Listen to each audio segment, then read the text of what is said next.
Hello, my name is Larry, and welcome back to the live stream. If it's Sunday, we are talking home improvement, everything home improvement. You can ask me the questions during the live chat, or if you're catching it on the replay, anytime you want to have a home improvement question answered, or just share a victory or anything you're working on, that would be fantastic. And you can do that anytime. And I usually respond within 24 hours if it's a video comment. Okay, today's topic is, can you legally do your own electrical work?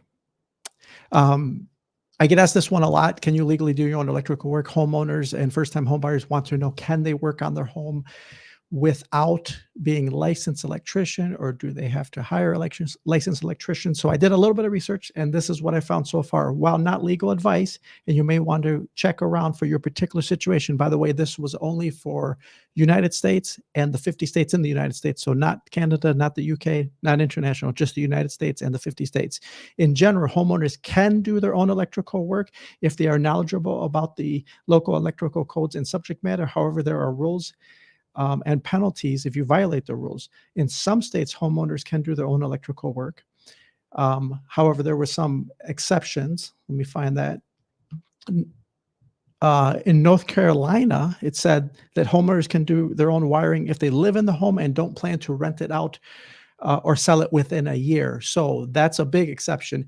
If you're renting the house out, it's a business. You're running it as a business, and you cannot do the work on the property in most states unless you're a licensed electrician, because the liability goes way, way up. So you have to be owner occupied. Now in Florida, homeowners can act as their own electrical contractor, even if they don't have a license. However, they may have to apply for an electrical permit depending on the scope of the work, how much work is being performed. In Massachusetts, sorry, I think I butchered that, Massachusetts, homeowners can do their own electrical work if it is residential, but not commercial, and they do have to live in the property. In Utah, homeowners on a single-family residence can do the electrical work. Some say that the electrical work should only be done by competent people. Others say that electrical repairs and remodels are expensive because electricians are so expensive. Yes, contractors and electricians can be expensive. It is, okay, California. It is illegal for homeowners to do electrical work in California if the project is more than $500. So in California, it is illegal for a non-licensed person contractor to perform the work if the total scope of the work is exceeding $500, and that's labor and materials. So there they set a bar, very, very minor things, changing out a light fixture, broken outlet, broken switch, very, very minor things like that. You can do yourself in California, but if it exceeds the scope of $500, then it has to be licensed out. Applicants must apply for electrical permits for all electrical work. So some states are more picky than others for sure. Generally speaking, in all 50 states, with some exceptions, if you're the homeowner and you occupy the home as your primary residence, you can legally do the work. Again, it can't be a business. It can't be a rental. It can't be probably an Airbnb. So it can't be a business. You have to live there. It has to be your primary residence. Now, your work still has to meet electrical code. So you still have to be, it doesn't mean you get a free pass, right? A hall pass, is that what it's called? It does not mean you get a free pass. Your work still has to meet electrical code as you're working in the home. Yes, you own the home. Yes, you're living there, but the electrical work still has to meet code. So you can't fly by the seat of your pants. You can't just do anything you want. Okay. And in all 50 states, depending on the scope of the work, electrical permits may be required. I did read that as well. So if it's a large project, electrical permits may still be required. In some states, you as the homeowner can pull the permit and possibly even do the work. And of course, then there's going to be a fee, application fee. There'll be follow-up inspections, and they'll close out that permit within a reasonable period of time. There may be revisions if you don't meet code, of course. So that's for larger projects. You're adding an addition to the house. You're rewiring an entire area that didn't used to have electricity, such as finishing an unfinished basement, something like that. Let me know if you have any projects like that coming up and if you're going to tackle the work yourself. Okay, let's look at some pictures of possible problems when do-it-yourselfers, homeowners do their own work, and maybe things go wrong. Changing out broken light switches, electrical outlets is probably the most common. Generally speaking, fairly safe. Of course, turn off the power first. Um, and that's good practice. This looks like it's an addition or they removed a wall or adding a wall, something like that here. Let me know if you've done any recent electrical work. Don't end up like this guy. Absolutely. Please respect the power of electricity and the safety. I kind of prefer electrical work over plumbing. Plumbing is okay, but of course, you got to do the pressure test at the end and make sure it's not leaking. Electrical, I'm very comfortable with it. I actually enjoy working with it. Okay, so here the white wires, of course, are always the neutral, the blacks are always the hot, and the bare copper are always the ground. Doesn't matter what color your electrical caps are, the colors simply indicate let me show it to camera number 2. The colors simply indicate that, the size of the electrical cap. So the smaller the color, the smaller the size, the fewer wires you can have into it, and of course, the larger you can have quite a few wires, and there's actually a little cheat sheet here that shows you which size and how many wires. For instance, the largest size here can have up to 4 number 12 wires. So that's quite a bit. That's a large, and they actually make larger than that. Okay. And then let's put this back on the screen.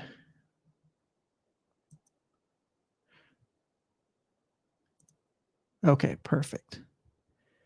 So your electrical caps color doesn't matter. It's just size. It depends how many wires you're connecting and how thick the wire is for sure.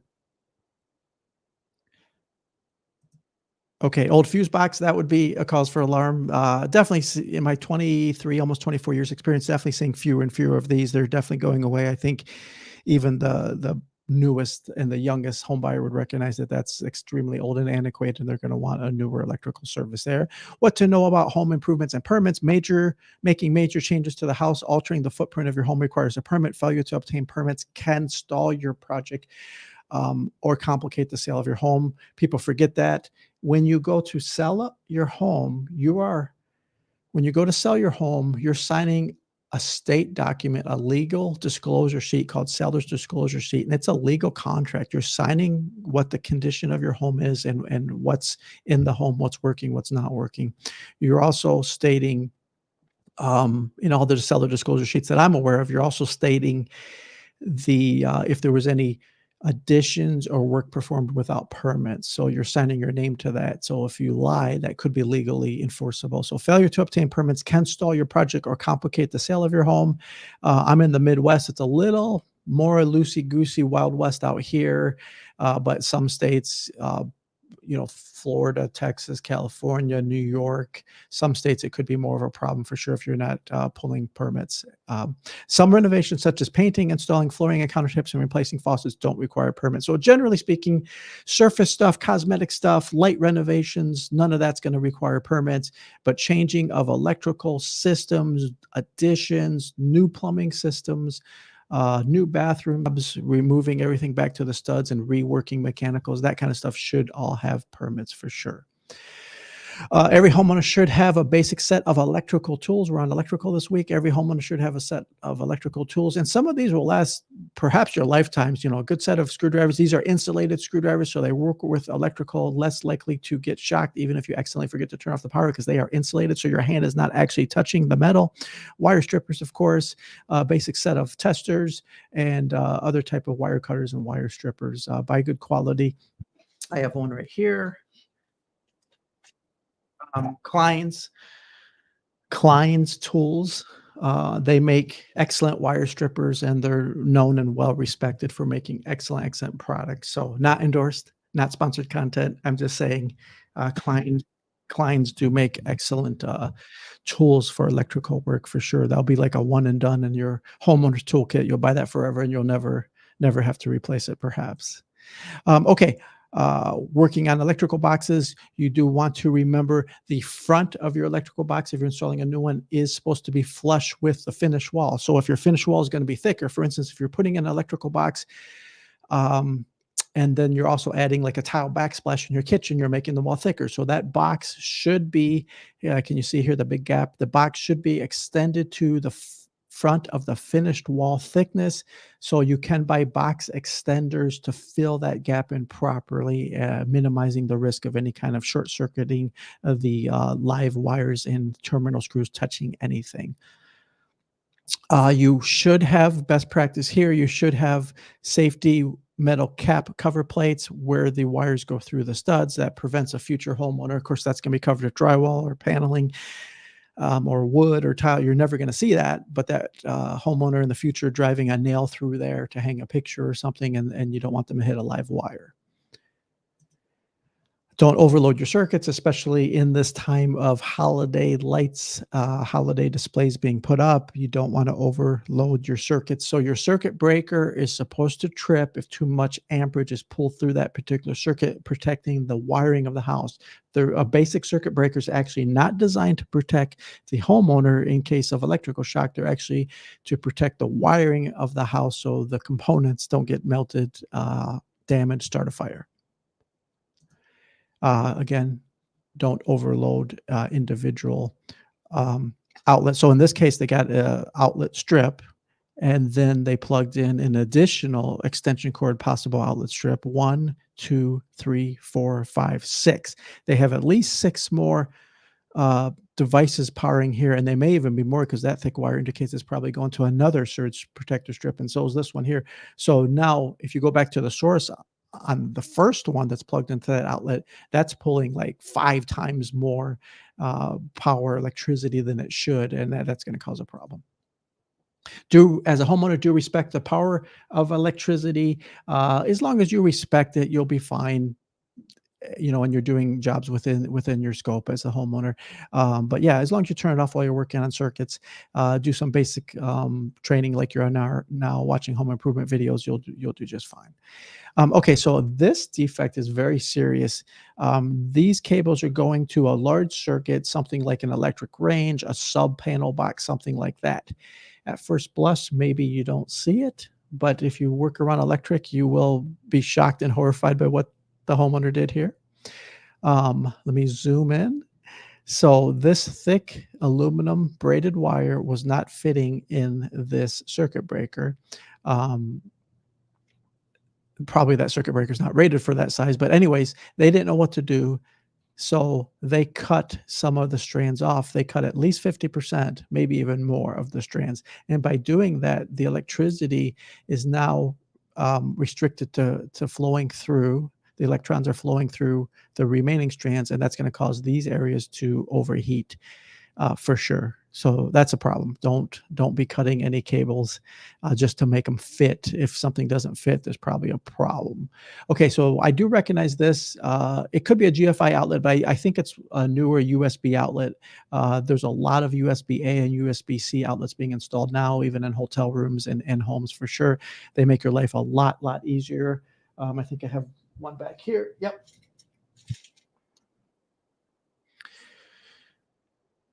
Look at that. Let me make it bigger. Focus. Okay, so USB-A, the big one, and USB-C, the small one. These are being installed all over the place, probably millions of them at this point, making your life so much easier. However, the backs are quite a bit thicker than old traditional outlets. So here's a basic traditional outlet, and here's a modern USB outlet. The USB outlet is much larger format, much thicker. And what's happening is squeezing them into a tight electrical box can cause problems because these terminal screws can hit things. They can become exposed. They can hit other wires in the box. It just causes a higher probability of an electrical fire or some kind of short circuiting situation because they're almost double the thickness of traditional outlets, if you can see in the back here. So what you may want to do when installing these is make sure the box is, let me put this back up. as clean as possible, that the wires are neatly folded into the back of the box so you can make room for your new USB fancy outlet, and you'll be just fine. Maybe wrap a little bit of electrical tape around the terminal screws for safety before you install that, and you'll be just fine. Okay.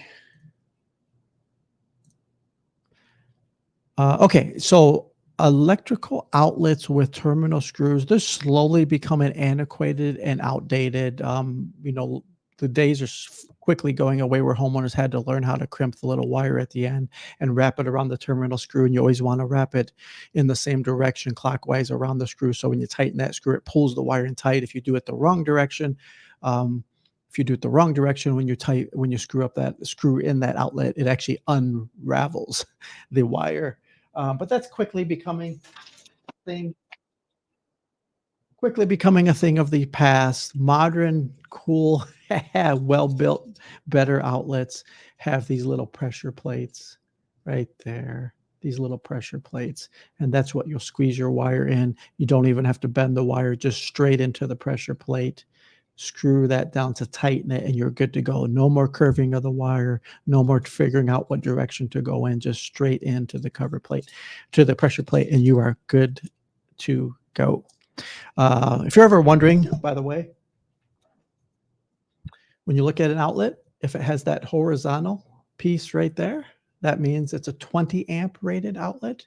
And if it's standard, more common like this, that's a 15 amp rated. So 15 amp just by looking at it, 20 amp just by looking at it, you know right away to identify those.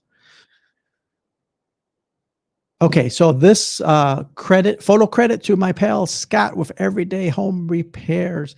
Here he shows a fail, and this is a common homeowner fail. You have thin little braided wires, especially at light fixtures. When homeowners are installing their own light fixtures, it comes with these kind of cheap, thin little braided wires. And when you screw that on to the house wiring, the solid, thicker house wiring with the cap, it kind of unravels it. And it's a loose, weak connection. Sometimes you'll test it out, you turn it on for the first time, it doesn't work at all, and you're like, "What the heck did I do wrong?" And you go back.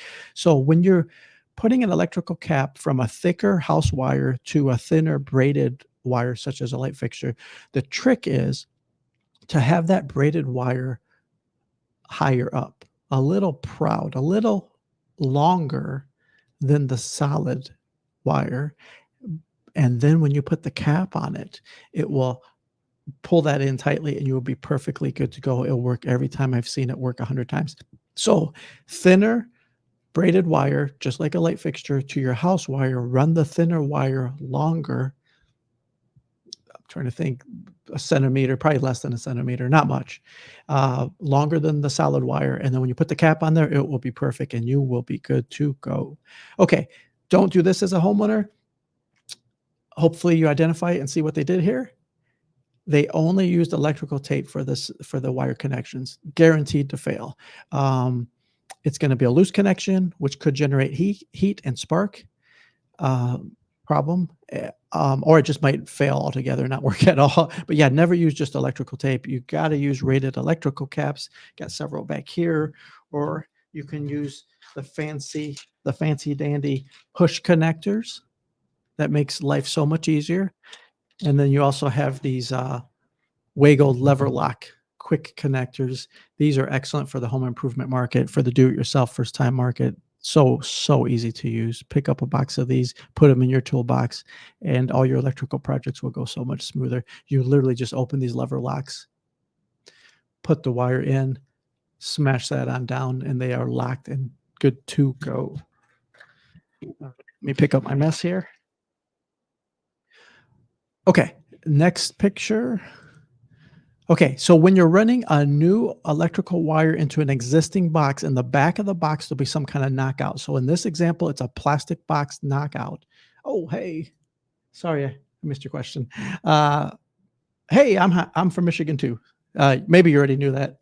I don't know. I'm from the Midwest is what I usually say, but occasionally I do let it spill that I'm from Michigan as well. So welcome. Thank you for coming. Glad to see you, Michigan. We're having a very warm December, shockingly warm. We've hit 50 degrees, even 60 a few times this December, which is rare for us. No snow in the foreseeable future. We're definitely gonna have a green Christmas, not a white Christmas. So that's awesome. That's awesome. Yeah, these wire locks. So, all right, let's go through this super quick. All right, so traditional electrical caps are traditional. They've been around for probably over 50 years. Um, Homeowners, I do think, are intimidated by them. They're not sure how to use them correctly. They just put them on tight and pray, right? Screw and pray and just hope it works. But the next level of improvement are these push to connect quick connectors. They are UL listed. They're safe, um, unless you really abuse them, but they're safe and they make life easier for everybody. For homeowners, non-intimidating, so much easier to use. There's no mechanical. You're literally just shoving the wire in. So look into these ideal push connectors are sold by all the big box home improvement stores. But the future almost seems to be these Wago connectors. We'll see if we can get a focus here.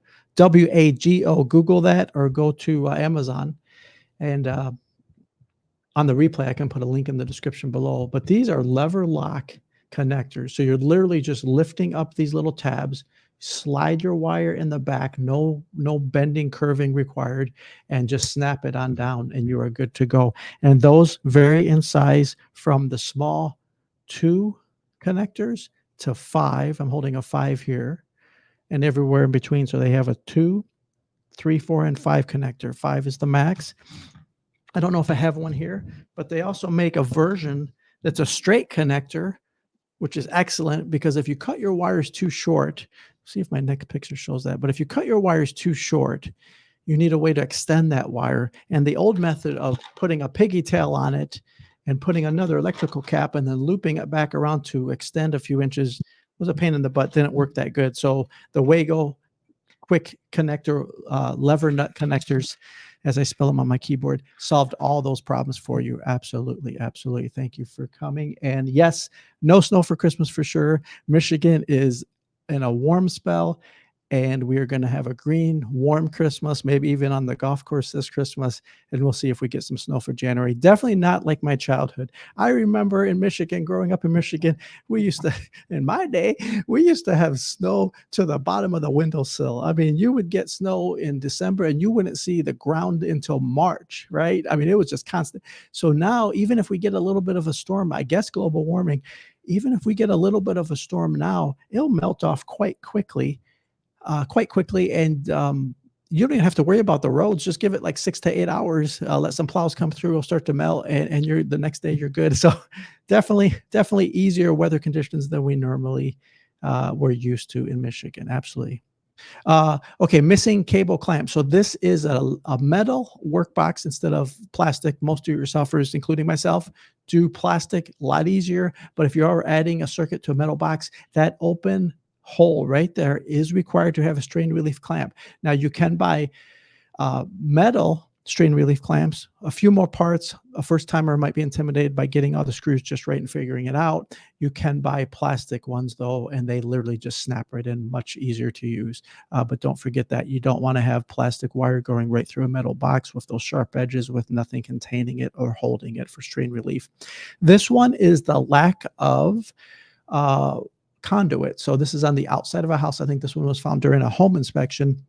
Some homeowner is running their own bare wires, single strand wires without proper conduit. Definitely not an electrician job. So as a homeowner, your goal should be safe and adequate for sure, but also you don't want your work to stand out. You don't want somebody to say, that's clearly a homeowner job. That's clearly a do-it-yourself job, DIY. Or you want your work to look as professional as the contractors. So that should be your goal. You don't want your work to stand out in a bad way. Try to do your best. These push connectors, which we just went through, will make your life a lot easier. They're definitely the future.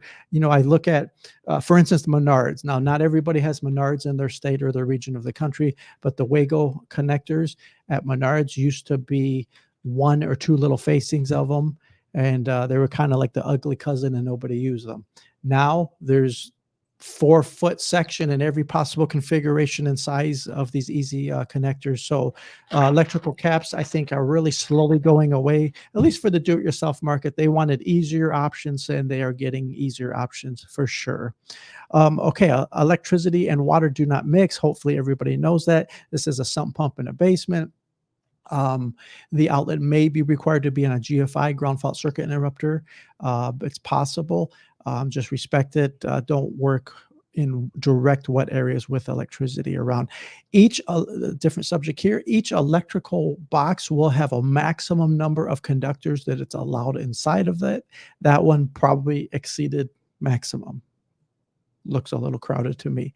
Electrical panel boxes, you are required to have 36 inches of clear space in front and the sides of the electrical panel boxes. Now here, I don't know what they're doing. They're jumping from they're jumping from one panel to the other. I'm not sure what's going on here. A little bit of a Frankenstein wire mess. Don't be that homeowner. Don't do that kind of thing. Again, here on the 36-inch rule, don't use it to hang your clothes. Don't hang anything off electrical wires in the basement. We'll see them hanging off of wires, knob and tube old wiring. We'll see them hanging off asbestos. We'll see them hang stuff off of lead pipes, everything. So don't hang items off of your mechanicals, especially electrical wires. This is an electrical heater, probably in a crawl space or something, but look, you got a cheap cord draining in probably a wet situation there. So electricity and water do not mix. This is a garbage disposal. Over the past 20 years, I've seen similar often. So garbage disposals are often installed by do-it-yourselfers. The wiring seems to be a problem for them, and they do things like this. So look at this. We got exposed wiring. You got wet hands. You're in the kitchen. You're doing your dishes. You got wet hands. You want to run that garbage disposal, and you reach underneath and you flick that switch. Whoop. In this case, you touched electricity because the terminal screws are exposed, and you shocked yourself while you're wet. Big no-no. Has to be in a box, has to be the wires in conduit. Everything has to be covered and concealed. Definitely can do better on that one. Working inside electrical panel box with testers, that's going to be level 2. You're going to have to get some more experience under your belt if you're a first timer, perhaps. However, once you start to gain a little bit of confidence with electrical work, you'll be surprised at how quick you level up your skills. You absolutely will. Electrical system troubleshooting 101.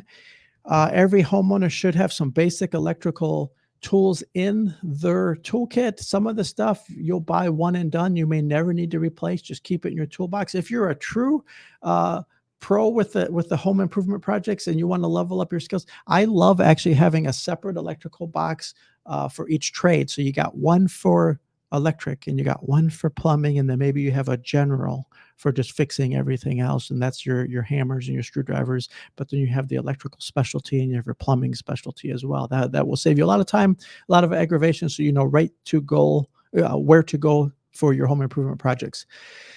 That is it, guys. This is Larry for Home Rapid Repair. We're here every Sunday, usually at 6 p.m. Eastern Standard Time. Sometimes I move it up half an hour, just depending on what's going on. Hopefully, we'll catch you live or at least in the replay. Let me know if you have any questions down below in the comments. We will catch you in 1 week.